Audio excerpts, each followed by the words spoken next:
Hello, and welcome to another edition of Medicare Simplified with your host, Dave Miller. Hello, everyone. Welcome back to another edition of Medicare Simplified. I'm your host, Dave Miller, and today I'm going to try and help you prepare for annual enrollment, which starts October 15th until December 7th. This is probably one of the most important times of the year for people who are on Medicare or will very soon be going on Medicare. So what I want to cover is some considerations, like do you need to change plans or stay on the same plan you're on? Some do's, and most importantly, some don'ts. So we're going to start out with some considerations. How has your health been over the past 12 months? Has it stayed the same? Maybe a little better? Maybe some things have started breaking down or going bad?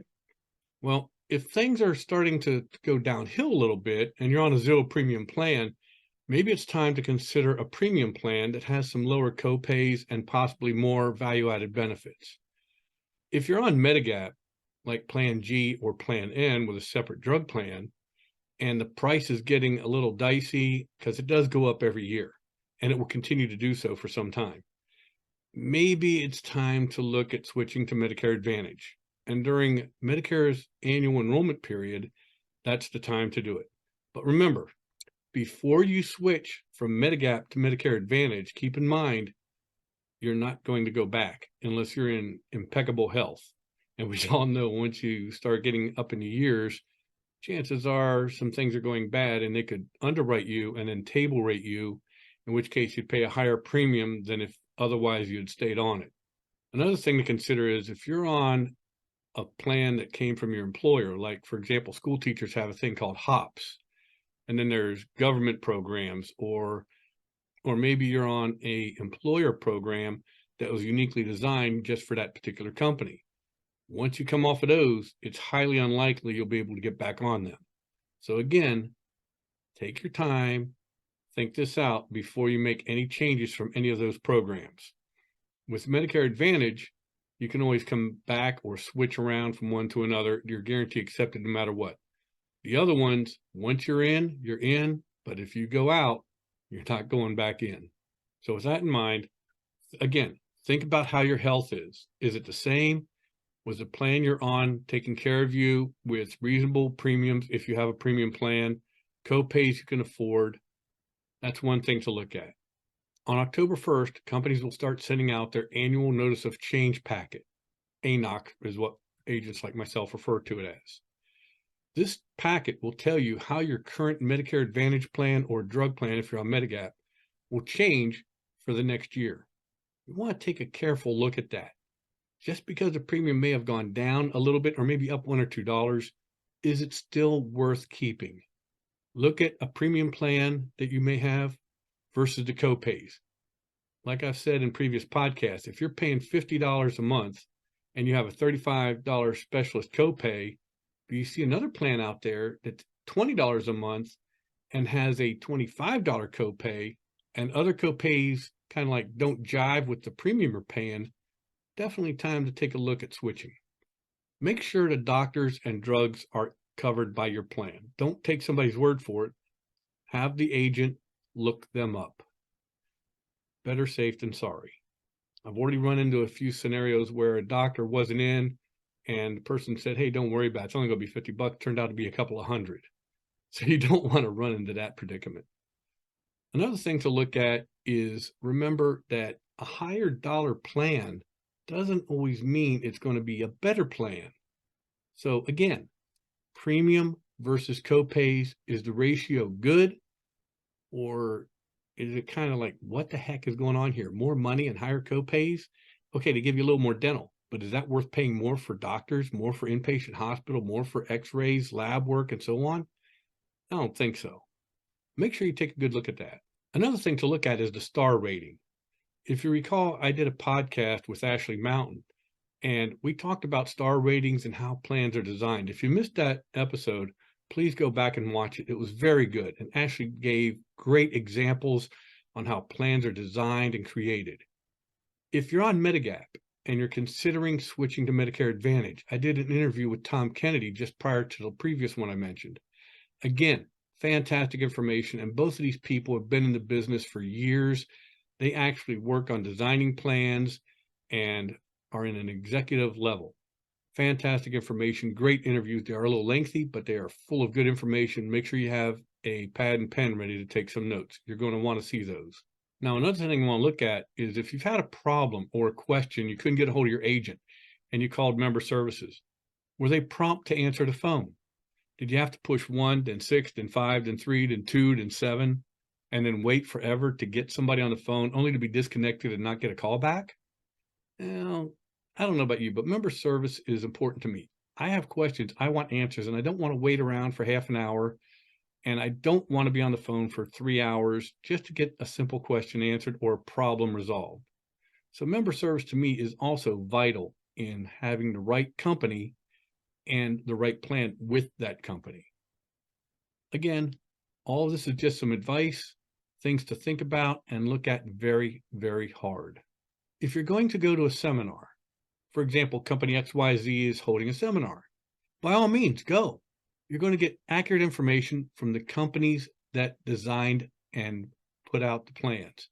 However, here's where we get into the don't category. When you go, by all means, sign in, but don't do anything else. They need to know how many people came to these things to justify the expense of the seminar. Do not give them your phone number. Do not give them your email address. Do not give them your mailing address, and I'll tell you why. In Medicare, cold calling is illegal. That means if you don't ask them to call you or give them permission to call you, they cannot. But when you go sign into that seminar, if you put your phone number, email address, or regular mailing address on that card, that's what they call implied consent. And if you gave them a phone number, that's implied consent for them to call you, and they will over and over and over until you finally get them to stop. Likewise for email, you'll get so much email, you're going to regret the day you put that on there. Mailing address, if you want, you can put it on there.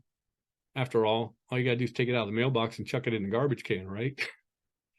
But that doesn't mean don't do it if you're really interested in that company's plan and you want someone to call you.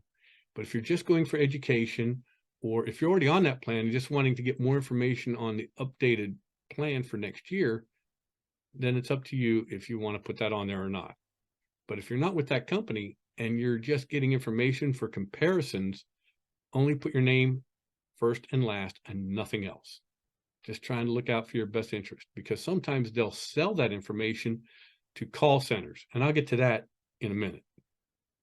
The best way to get information without getting blown up on the phone, emails, and a ton of junk in your mailbox to where you get a hernia checking your mail every day is to get a hold of an independent agent that's licensed with multiple companies in your area.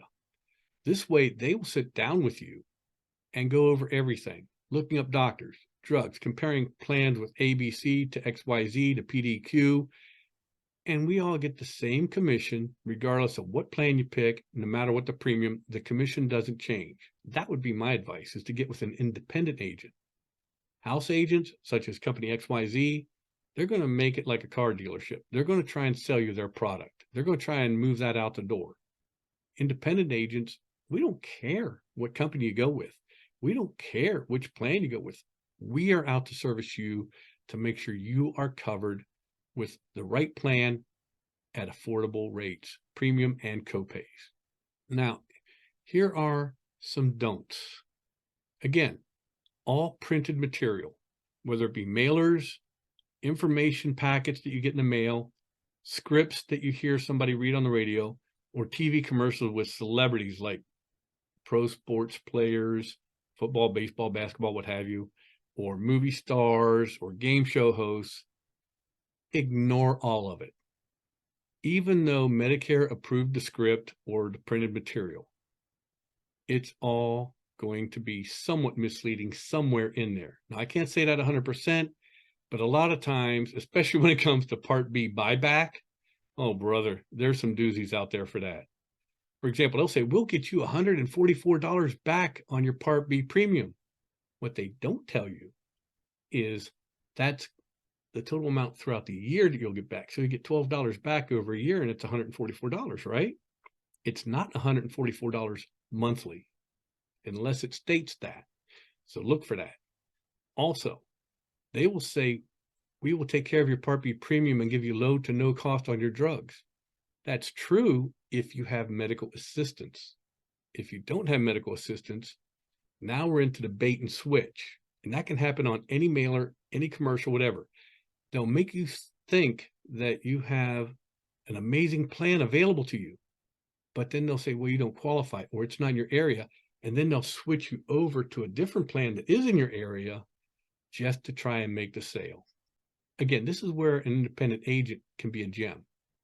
They will know if you qualify for certain plans or not. They will know what's in your area. They will also know what is the best-selling plan in your area and company. Again, only advice, and it's up to you. Now, when it comes to call centers, oh boy, this is my favorite. You can no longer trust caller ID. If you missed the podcast called Scam Slam, watch it. Mary Bach talks about all kinds of things when it comes to doing things over the phone. You don't really know who's on the other end. I actually got a phone call on this phone from my own phone number and had a conversation with somebody I never met before. Nowadays, technology has made things dangerous when it comes to the phone call. They can put phony caller IDs on there and make you think they're calling from company XYZ when really it's a hacker or someone trying to steal your identity or get your Medicare card number so they can create all kinds of medical fraud. It happens every day. I've had clients left and right call me over the last few years that got scammed. Or they might be legit, but they're not really checking to see if your doctors and drugs are in network. They're just saying, yeah, we cover your drugs, we'll cover your doctors. Well, that's true, but they didn't check to see if that doctor takes that particular plan. And that's where people get kind of like jacked up because they didn't cover this one guy's drugs, except for 2, and he took 7. They only covered 1 of his 3 doctors. Luckily, he had what they call a special enrollment period. He called me up. We had a little talk about why didn't you listen to me? And then I was able to get him back on his plan the following month. But he went 1 month with bad coverage. Luckily, he had enough of his prescription drugs to get him through that month before he needed a refill. So that was a huge relief for me and for him. When it comes to call centers, again, you don't really know who you're talking to. They don't have your best interest in mind. And if there's an issue down the road, you call that same number, you don't know who you're going to get because that agent made the sale and he's done with you. He doesn't care about you after that. Independent agents like myself, we rely on your business. We rely on you because you will give us referrals if we do you right. Karma goes both ways, doesn't it? And if we take care of you, we know we've got a customer that's happy. Yeah, you should see my plan. It is so great. And my agent really took care of me good. Well, then your friend's going to ask for the phone number. They're going to call that particular agent. And guess what? That agent's going to reap his rewards from doing you right. So call centers, maybe 10 years ago, it was safe because caller IDs weren't being jacked like they are today. But now, in my opinion, they are the most dangerous way to do anything, and not just shopping for Medicare. Anything that involves your credit card, your birthday, oh heavens, if it involves your Social Security card, oh Lord, it's dangerous. I think you already know that, but I just want to reemphasize that. Enrollment over the phone, not a good idea unless you personally know that particular agent, or maybe your friend said, hey, call my agent, he'll help you out. And you're a little antsy about meeting in person for a variety of reasons. You know, all the things that are going around today that could be contagious, or maybe you're just a little bashful on meeting someone. Well, talk to that agent because your friend already used them for 1, 2, or 3 years. They're happy with that person. So you know you've got a boundary of trust and safety factor built in. You know that agent will take care of you.